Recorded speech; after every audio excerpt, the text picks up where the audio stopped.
আজকে একটা স্বরচিত কবিতা পাঠ করছি। কবিতাটা লেখা 19 অক্টোবর 2025, মানে আজকে। আর কবিতার নাম হচ্ছে জীবন। হাজারটা লড়াইয়ের পর এক চিলতে হাসি যখন চোখের সামনে ভেসে ওঠে আপনদের, তখন হয়তো তাকেই বলে শান্তি। এই যে তুমি সেদিন যাকে দুর্জয় বলে ভয় পাচ্ছিলে, আজ যখন সে তোমার কাছে ভীষণভাবে চেনা, সেটাই তো জয়।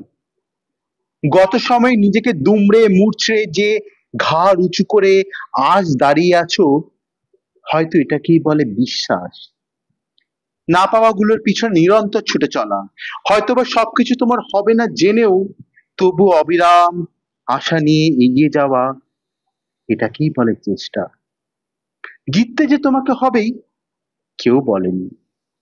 তোমার শান্তি, বিশ্বাস, চেষ্টাকেও তোমার বিজয় ট্রফি মনে করো।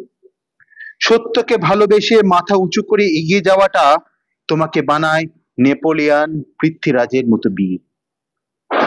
একশত ব্যর্থতার মাঝেও তোমার চেষ্টা আর সাফল্যকে উদযাপন করা, এটাই তো আসল পূজা। নিরাশার গ্লানি সরিয়ে বিজয় রথ তোমার এগিয়ে চলুক। আসুক না বাধা, কারণ বাধা আসলে বাধা নয়, সেটা একটা নতুন শিক্ষা। ধন্যবাদ।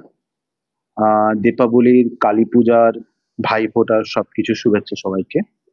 আর সাবধানে বাজি ফাটাবেন, বীভৎস বাজি ফাটান, কোনো অসুবিধা নেই। আর আমি বাজি ফাটানোর সমর্থন করি, 100 বার সমর্থন করি।